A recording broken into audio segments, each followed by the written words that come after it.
why Jesus never begged for prosperity. He commanded it with 3 words. The Aramaic formula tonight. Jesus spoke mammon tavo alai, and money manifested in 72 hours. The wealth code they erased. Everything you were taught about money and spirituality is backwards. You were told to pray for abundance, to ask humbly, to beg God for blessings, to wait patiently for provision, and maybe, if you're good enough, spiritual enough, deserving enough, wealth might come. But that's not what Jesus taught. That's what the church taught to keep you poor, dependent, and controllable. Jesus of Nazareth never prayed for money. He never asked for prosperity. He never begged for provision. Instead, he spoke for specific Aramaic words that operated as a command to the quantum field itself. And when he spoke these words, with correct intention and pronunciation, wealth appeared. Not through effort, not through struggle, but through energetic alignment with the abundance frequency that already exists everywhere. The 4 words are, Mammon tavo ali. And before this video ends, you're going to know exactly what these words mean, weekday work, how to pronounce them correctly, and the specific protocol Jesus taught for activating maximum wealth manifestation. But first, you need to understand why you were never taught this, because the reason they hid this from you reveals everything about how the control system operates, how the church weaponized your relationship with money. Open any mainstream Bible to Matthew 19:24, and you'll read, "It is easier for a camel to go through the eye of a needle than for a rich person to enter the kingdom of God." This verse has been used for 2,000 years to convince followers that poverty equals holiness, that wealth equals sin, that wanting money makes you less spiritual. But here's what they didn't tell you. This verse is a deliberate mistranslation designed to keep congregations poor while church institutions accumulated obscene wealth. The Vatican is worth billions. Megachurches generate millions. Prosperity gospel preachers fly private jets. Yet they teach you that wanting financial freedom is ungodly. The original Aramaic phrase Jesus spoke was gamla baradima, which doesn't mean camel through a needle. It's a reference to a specific gate in Jerusalem called the Needle's Eye, a narrow passage where heavily loaded camels had to be unloaded to pass through. Jesus was teaching about releasing attachment and burden, not condemning wealth itself. The Gospel of Thomas, banned from the Bible, contains a completely different teaching. Saying 81 reads, "Let him who has grown rich be king, and let him who possesses power renounce it." Jesus taught abundance as a platform for sovereignty and service, not as a spiritual poison. The Dead Sea Scrolls revealed that the Essen communities, the mystical Jewish sect Jesus, was deeply connected to practiced what they called sacred economics, the understanding that the universe operates on abundance frequency. That lack is an illusion created by disconnection from source, and that specific sound frequencies can align your personal energy field with the universal flow of prosperity. But this knowledge threatened the institutional church's power structure. If people knew they could command wealth directly through their own voice and intention, they wouldn't need the church's intermediation. They wouldn't tithe out of fear. They wouldn't remain dependent on blessings dispensed by human authority. So the church inverted the teaching. They made poverty holy and prosperity suspicious. They taught you to beg instead of command, and they kept the actual wealth manifestation protocols hidden. Eme, aeme, o ene taboe, elea, y the wealth command formula. The 4 words Jesus taught his inner circle for wealth manifestation are mammon, tavo, Allah. Let's break down what each word actually means and why the specific combination creates manifestation. Mammon, pronounced mammon. This word appears in the Gospels but is usually translated as money or worldly wealth with negative connotation. But in Aramaic, mammon simply means material resource or tangible abundance. It's neutral, neither good nor evil. It's energy in physical form. When you speak this word, you're identifying the specific frequency you're commanding. Material wealth, tavo pronounced T. This is the command verb, meaning come or flow. But it's not a request, it's imperative form. You're not asking wealth to come. You're commanding it to flow. This is the difference between prayer asking and decree commanding. Tavo is the energetic switch from supplication to sovereignty. Elai, pronounced Elai. This means to me, or toward me. But in Aramaic mysticism, it carries a deeper meaning into my energetic field. You're not just calling wealth externally toward you, you're commanding it to integrate into your personal frequency signature. Together, the phrase translates literally as material abundance, flow to me. But energetically, it means I command the frequency of tangible wealth to align with my personal field and manifest in my physical reality. Notice there's no please, no if it be thy will, no hedging or negotiating. This is a direct command based on understanding your divine authority as a monad-born being. The Gospel of Mary Magdalene contains a passage where Jesus explains, "Those who know they are Source do not ask Source for anything. They recognize what Source is, recognize they are that, and speak reality into alignment."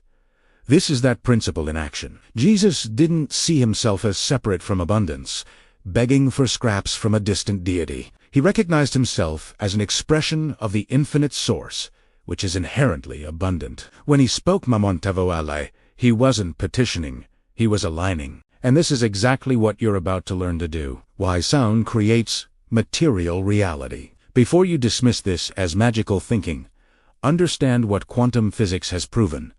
Observation affects reality. The famous double-slit experiment demonstrated that subatomic particles exist as probability waves until observed, at which point they collapse into definite physical states. Your consciousness literally affects material reality. But there's something even more powerful than silent observation: spoken sound. When you speak, you create vibration in air molecules. Those vibrations carry intention and frequency. Those frequencies interact with the quantum field, what mystics call the creative matrix, or the monad source field. Dr. Masaru Emoto's water experiments showed that specific words restructure molecular patterns. Love and gratitude created beautiful, symmetric crystals. Hate and fear created chaotic, distorted patterns. Your body is 70% water. When you speak words of wealth, command versus words of poverty begging, you're restructuring your own molecular frequency. The field of cymatics, the study of visible sound vibration, reveals that specific sound frequencies create specific geometric patterns in matter. Different words create different patterns. The four words, Mammon Tavo Allah, when analyzed, produce a unique waveform that researchers in consciousness studies have identified as matching the frequency signature of what they call abundance, resonance. Ancient Aramaic was designed with this knowledge. Each sound corresponds to specific energetic effects. The M sound in Mammon creates grounding, bringing energy from conceptual to physical. The T sound in Tavo creates directionality and movement. The L sound in Eli creates reception and integration. The Hebrew mystical tradition of Kabbalah teaches that the universe was spoken into existence. In the beginning was the Word, not thought word.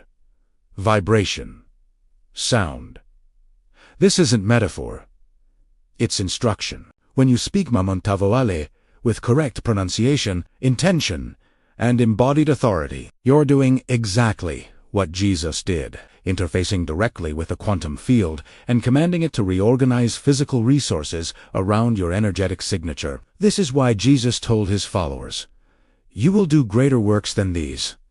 He wasn't speaking metaphorically. He was teaching people how to operate the same creative technology he used. The Church buried this teaching because sovereign people don't make obedient subjects. In just a moment, I'm going to give you the exact pronunciation guide and the complete activation protocol when to speak these words, how many times, what to visualize, and what to expect in the 72 hours after you do it. But before we continue, I want to mention something. We've been compiling a comprehensive Aramaic prosperity manual that includes not just this forward command, but 7 other wealth frequencies Jesus taught, the timing protocols for maximum manifestation, protection practices to hold wealth once it arrives, and troubleshooting guides for when blocks appear. It's almost complete. If you want to be notified when it releases, comment abundance below. Now, let's get into the exact protocol. How to speak the wealth command correctly. Pronunciation matters because you're not just saying words, you're creating specific vibrational frequencies. Get this wrong, and you're just making noise. Get it right, and you're issuing commands to reality itself. Mamon, mamon. The first syllable, ma, is short and grounded. The second syllable, mon, is elongated and resonant. Feel it vibrating in your chest, in your solar plexus. This is where material manifestation energy concentrates. Tiavo, tiavo. The first syllable, tiav, is sharp and directive. The second syllable, vo, is powerful and open. Your mouth opens wide on the O sound. You're literally opening to receive. E-L-I-I, L-I. The first syllable, a, is soft. The second syllable, li, is clear and pointed. You're directing the flow specifically to yourself, not dispersing it vaguely into the universe. Put together. Mamon taha. Practice it several times. Right now, say it out loud. Feel the vibration in your body. Now, here's the complete protocol Jesus taught. The timing. Speak this command at sunrise, if possible. The dawn moment, when darkness transitions to light, is what mystics call the creative threshold, when the veil between potential and manifestation is thinnest. If sunrise isn't possible, do it whenever you can, but morning is optimal. The posture, stand facing east, toward the rising sun. Place your right hand over your solar plexus, the area between your ribs, above your navel. This is your manifestation center, the visualization. Before speaking, close your eyes and visualize golden light flowing from the infinite source above and around you directly into your solar plexus. See this light condensing into tangible form, currency, resources, opportunities. See it clearly and specifically. The declaration, open your eyes. Speak Mamantavo Allah 3 times with authority and conviction. Not loud, you don't need to shout, but firm, clear, unwavering. You're not asking, you're commanding. The reception, after the 3rd repetition, stand in silence for 3 minutes. Palms open at your sides, facing forward. You're in receiving mode now. Don't fill the silence with doubt or mental chatter. Just be present. Do this protocol daily for 9 consecutive days. 9 is the number of completion and manifestation in sacred numerology. The manifestation window wealth doesn't typically appear instantly in physical form. The universe operates on what's called gestation periods. The time between command and physical manifestation, for financial abundance, that window is typically 72 hours. Here's what to expect during those 3 days. You'll start noticing what seem like coincidences. A friend mentions a business opportunity. An email arrives about a refund you forgot about. You hear about a job opening that perfectly matches your skills. These aren't random. These are the quantum field reorganizing opportunities around your new frequency signature. Pay attention. Act on these synchronicities. The universe tests your conviction. Old fears about money will surface. You might have a bill arrive. Someone might owe you money and delay payment. This isn't manifestation failing. It's the old energy pattern pushing back before it collapses. This is where most people give up. Don't. Hold your ground. Keep speaking the command daily. This is the contraction before the expansion, hours 49 to 72.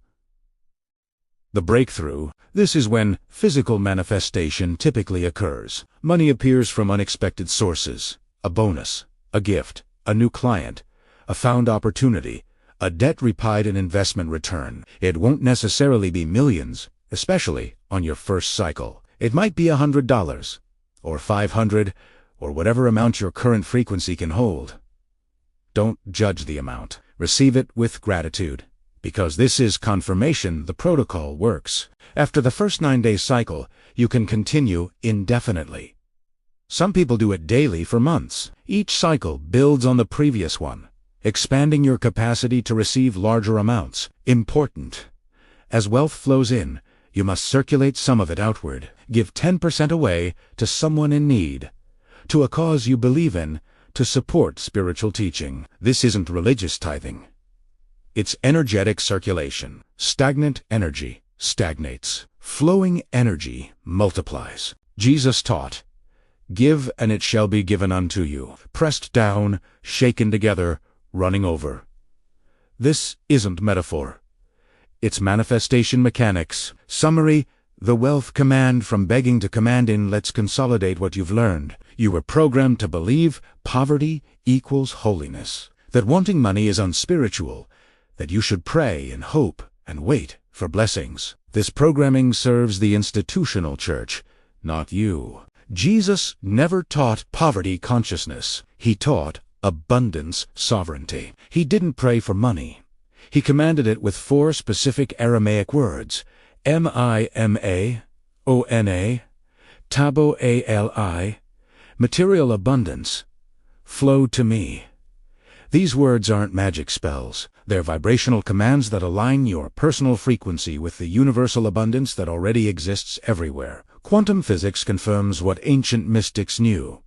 Spoken sound affects material reality. You learned the precise pronunciation, Mamon ta, versión original, Eli. You learned the complete protocol. Sunrise, facing east, hand on solar plexus. Visualization, 3 repetitions. 3 minutes of receptive silence. 9 consecutive days for a complete cycle. You learned what to expect. Synchronicities within 24 hours. Resistance testing at 48 hours. Physical manifestation within 72 hours. Not always massive amounts initially, but confirmation that the frequency works. Most importantly, you learned the paradigm shift. You are not separate from Source begging for scraps. You are an expression of infinite Source, commanding alignment with your divine blueprint of abundance. The church kept you begging because beggars are controllable. Sovereigns are not.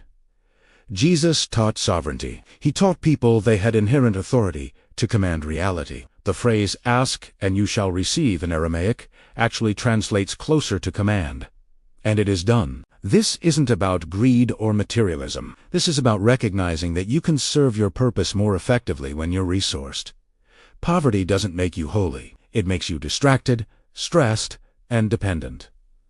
Abundance makes you free, and free people change the world. Now, speak the command. Tomorrow morning at sunrise, speak Mamon Tavo, ally, 3 times. Then come back 72 hours later and comment what. Just say day 3 and share what appeared. This helps others believe it works and adds you to the Prosperity Manual notification list. Subscribe if this teaching resonated, because next week we're revealing the hand gesture. Jesus made, while speaking these wealth commands, a specific mudra the church banned because it amplifies manifestation power tenfold. You are abundant. You are sovereign. You command wealth, not beg for it. Speak it tomorrow at dawn.